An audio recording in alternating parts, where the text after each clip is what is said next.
Yaaduun nageenya hidhamtoota qaalitti jiran dabalatee bakkeewwan biraatti dhaga'ame. Bakka kana namni akkuma salphaatti hayyama malee sa'aatii 2:40 irratti seenuun sirrii miti. Seeraanis aladha. Namoonni kun hin qoratamnee fi manni amala sirreessaa suni. Godin Jimmaatti daa'ima waggaa 7 inficooftu jechuun adaadaanis feestaalii biddaan qabsiiftee gubdeen. Waan akkana daangaa darbe garuu hanga ammaatti nu mudateen deemka waajjiraattis yakki akkana gara jabeenyaa akka kanaa daa'ima umurii kanaa irratti gaafa raawwatu argameen beeku. Itoophiyaan dippiloomaatoota Aayerlaand aariitti kanaaf oduu dabalataan waliin tura an asli galgalo.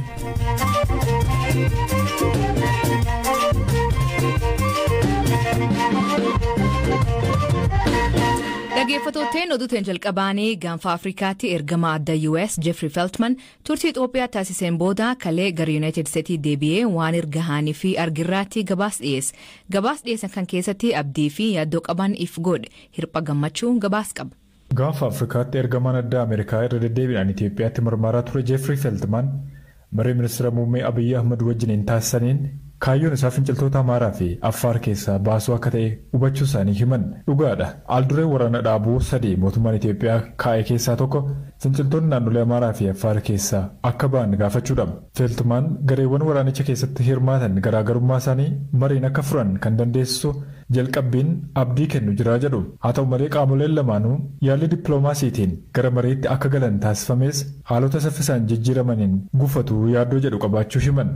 Ministeerri muummee kaayyoon isaanii guddaan iddoowwan finciltootaan qabamanii jiran keessaa baasuu ta'uu natti himanii jedhu. Ergamaan kun kaayyoo kana ni qoodannaa kan jedhan Feltman gama biraatiin immoo humni ittisa Tigraay fi hooggantoonni TPLF dubbifne dhorkaa deeggarsa namoomaa mootummaan Itoophiyaa karaa ifa hin taaneen baatii adoolessaa irraa eegalee kaa'e kaasuun kaayyoo keenyaa jedhan.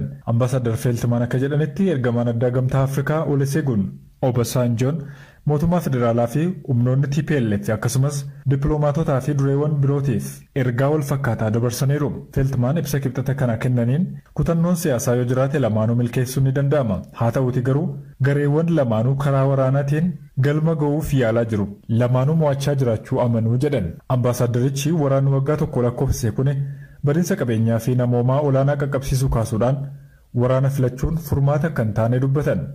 Feltman turtii isaanii gaanfa Afrikaa tangaa'ota Itoophiyaan alaatti hoogganoo TPLF keenyatti waliin dubbachuu ibsa. Ambaasadarichi hoogganoo TPLF garagara waliin marii taasisaniin Finfinnee seenuun TPLF fi biyyatti guutuuf balaa ta'uusaa hubachuun Finfinnee galuu fi fedhii akka hin qabne itti himuu kaasa.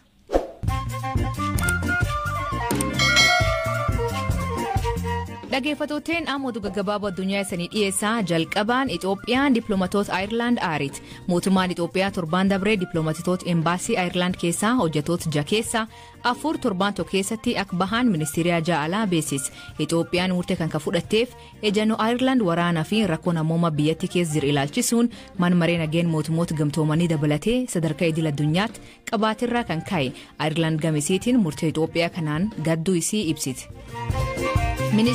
Erga ministeera muummee Abiy Ahmed gara waraana deemuun lol finciltoota TPLF irraa taasifamaa jira akka geeggeessu beeksise namoonni bebeekamoon haaluma wal fakkaatuun waraana takka duulan himaa jiran atileetota namoota siyaasaa weellistoota abbootii qabeenyaa akkasumas paartiilee mormitoota irraa namoonni of baasaa jiran namoonni kunneen dabalamuun erga lolii hammaatee fi finciltoonni TPLF gar Finfinneetti qajeeluu jiraachuu isaanii beeksisan.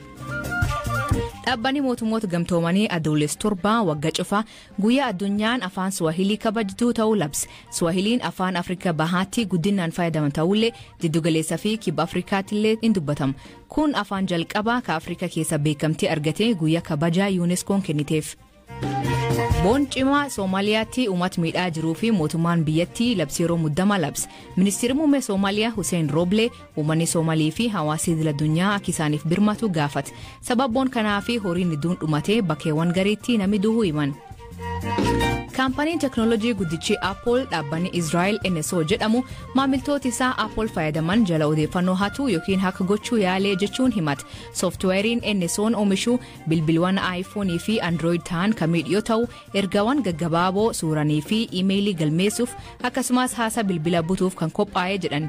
NSO'n ammoo shororkeessitoota fi namoota akka hojjetan irratti xiyyeeffachuu hima. Haa ta'u malee sooftiweeriin kun falmitoota mirgoota namoomaa namoota siyaasaa fi gaazexeessitoota butuu fi faayidaa roolaa himanna jedhuu irraa dhiyaatan. Laayibeeriyaatti miseensota waraanaa 200 qacaruu fi beesis bahee fi dubartoonni 7,000 ol dhiyaachuun dhaga'ame. Waraanni biyyattii ka Ameerikaan leenji'u kuniin diqa waan ta'eef dabalachuuf beesis kan dhiyeesse.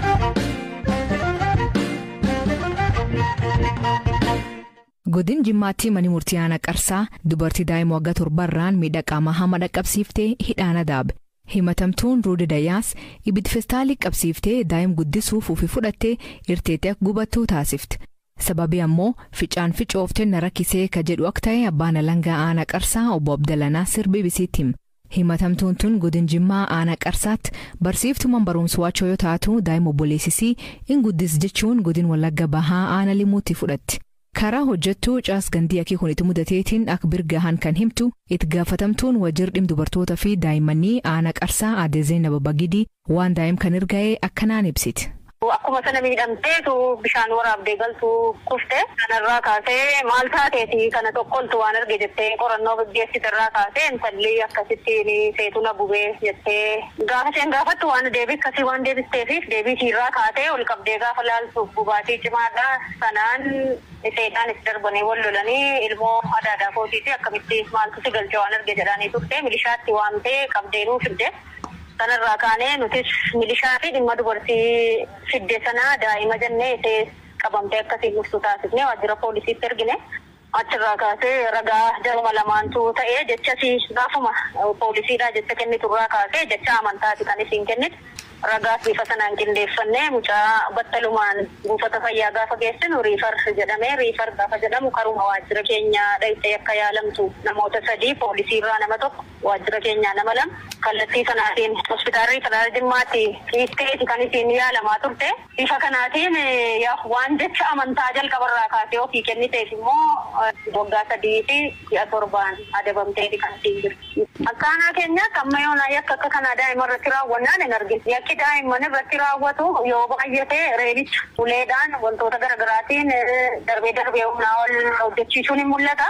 Waan akkana daangaa darbee garuu tarkaanfii gara jabeenya akka kana gaafa fudhatan yeroo nu mudatu anis yeroo iddoo sana dhaqus jiraataadhuma anichaati.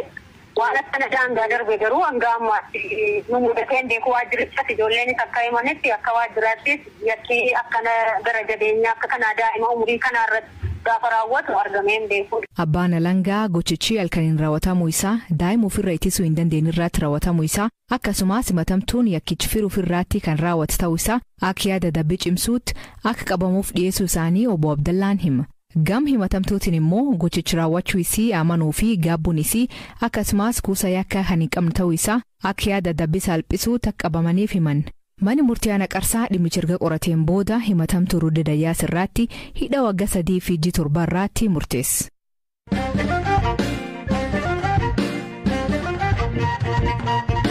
Obbo Jawarii fi obbo Baqqalaa dabalatee aangaa'onni adda bilisummaa Oromoo manneen sirreessa Itoophiyaa garaagara keessa jiran yaaddoo nageenya qabaachuu maatii fi firootii fi abukatoonni isaanii himan dhiyeen kanaa namoonni qaama nageenya irra jedhaman hayyam bulchiinsman sirreessaa malee qaalitti seenanii halkan bakka namoonni kun itti hidhaman gaafachuun isaanii maatiif uummata bal'aa yaaddes haadhi warra obbo Baqqalaa Garbaa aadde Hanna Ragaasaa Jawarfaa fi isaan akka maatiitti yaaddoo guddaa qabaachuu himti maatii olaanaatu dubbis. Yaaddoo nageenyaa hin qabu. Baay'ee qabu. Maaliif namni yeroo malee abbaan barbaade ol seenee yoo abaluun hin barbaade yoo jedhe yaaddoo sodaas namatti naqaa yaaddoos namatti naqaa isaanis hin yaadda'u nuunis hin yaaddofnaan isaanis immoo namni amma fakkeenyaaf namni isaan hin beekne namni isaan ergama isaa hin beekne namni isaan laftinni dhufe hin beekamne akka tasaa yoo irra ba'e kun nama yaachisaa kun nama naasisa. Amma haalli achi jiru maal fakkaata maal taajjabdan isin ennaa achi deemtanii ilaaltanii deebitanarra? Egaa waan ani taajjabe waan addaa hin jiru akkuma durii kootii nyaata kennee namoonni immoo baay'ee baay'atu garuu namoonni warri waardiyyaa isaanii namoota akkuma durii isaanii sakatta'anii ol galchuu isa kana garuu waan nama dhibuu waardiyyooti durii namoota Oromoota kan isaan eegu. Amma garuu namoonni sun namoota biraadhaan jijjiiramanii namoota qomoo biraatiin namoota qooqa biraa haasa'uun jijjiiramaniiru. Inni kun egaa amma yaaddoos namatti naqaa maaliif barbaachise akkuma tasaa ka'anii namoota jijjiiruun maaliif barbaachise inni jedhamu yaaddoo namatti naqanu sodaa nutti naqanu. Tole adda Annaa baay'ee galatooma. Ta'uu ishee ulfaadhatis. Yaaddoon hidhamtoota kun Qaallitti, Bakjawarii fi Baqqalaanfaan jiran qofa don taane hangaa'ota bilisummaa Oromoo dabalatee kanneen manidhaa galaan jiran maatiif abukatoon gaafachuu waan hin dandeenyeef shakkii uumuu himan.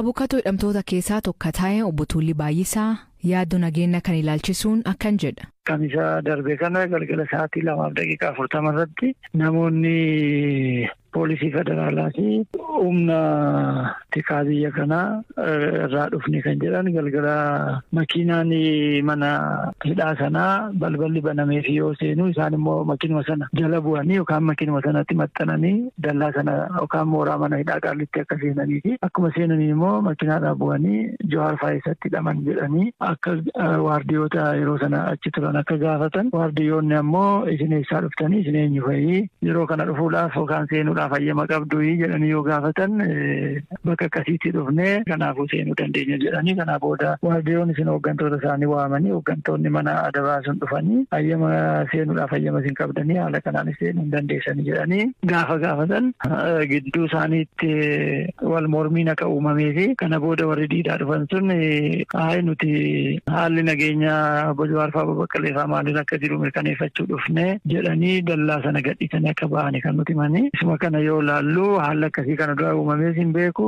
Manni hidhaa sun ofiisaa maqaansaa bakka mana hidhaa eegumsa olaanaa jala jiru kan jedhudha. Bakka kana namni akkuma salphaatti hayyama malee sa'aatii 2:40 irratti seenuun sirrii miti. Seeraanis aladha. Namoonni kun hin qoratamnes manni amala sirreessaa sunis silaa namoota kana qabee qoratee to'atee maaliif akka isaan dhufan eenyuuf akka isaan ta'an kana ifa godhee yoo yakkaa wanti gaafachiisu jiraatellee gaafatee qulleessuu qaba malee namoota kana akkasitti gallakkisuu hin qabu ture. Haala kanaan sababa isaan gallakkifamaniif maamiltoonni keenya namoonni kun seenuun isaanii akka seenan immoo maqaa keenya dhahanii nu gaafachuun isaanii nagaadhaaf kan dhufanii miti. Nageenyi keenya rakkoorra kan jiru ta'uu isaa nutti argisiisa jedhanii isaaniif warri maatiinis jabeessaniiti kaasuu jechuudha. Kabraa maatiin kan kaasanii namoonni kana dura jara kanatti dhiyaatanii fi wal beekan eegdota isaanii kan ta'anii jijjiiranii kan jedhu. Waan isaan jijjiiraniif hin beeknu nu isin gaafan reefuudha dubbiin kan gadi bahee kan abukaatota bira ga'ees kaleessaaf gaddaa maaliif namoonni sun jijjiiramanii jira sanatti aansee namoonni kun maaliif dhufanii kan jedhu wanti beekamu hin jiru. Baay'ee isaan kana qofaa miti amma namni mana hidhaa keessa jiru nageenyi isaanii kan sodaachisaa ta'e kanneen hooggantoota abaa'oo ta'an illee kan duraan magaalaa Galaan keessa turani jedhama malee namni argin jiru maatiin hin dubbisu abukaatonni hin dubbisanii kanaaf bal'ina qaba jechuudha wanti isaa kan Qaallitti kana Jawaar fa'aa qofa otoo hin ta'in hooggantoota abaa'oo irratti illee rakkooma akkasiitti jira jechuudha. Isin akka maamila keessaniitti maatiin immoo yaaddoo kana bakka kamitti iyyateera? Egaa iyyannoon akkuma argaa jirtan iyyannoon ajaji mana murtii baay'een isaas raawwatamaa hin jiru. Nuti amma garam geessinaa eenyutti iyyanna kan jedhu akkasumatti qabannee irratti mari'achaa jira jechuudha. Itaanan abbaa alangaa waliigal federaalaa obbo Fiqaaduu Tsaggaa yaaddoo uumamte kanirraa ammaatti odugaa qabaachuu baatullee mootummaan nageen hidhamtootaa itti gaafatamummaa qabaachuu himu. Akka mootummaatitti eegumsa mana sirreessaa jiran keessa shakkamtoota hidhamtoota hundumaaf eeguun dirqama mootummaati. Kunis godhamaa jira. Maatiin illee abukaatoon isaallee dhufanii kanatti kaasanii jiru. Hin barreeffamne hagamma. Yaaddoo maatiif abukatoonni qaban kana bulchiinsa sirreessa federaalaatti dubbi hima kataan obbo Garramuu Ayyaloo bilbilee fi argachuu hin dandeenye. Dhageeffattootni sagantaan har'aa ganumaan waliin turuu keessaniif ulfaadhu isaniin jenna. Mammaansi galgal hanaa du'ee jettee boof mataa irra hin ejjatiin hiikan isaa maanii koomentii keessatti nu beeksisa. Sagantaa kan qopheesse Biraanuu Gammachuu gam teknikaatiin Oskar Bungaa keessaniif dhiyeessaan Aslii Galgalooti. Akborisaatti akkana nagaa waaqa kee bulaa oraa bulaa deebanaa hangafamaan dhan bulaa.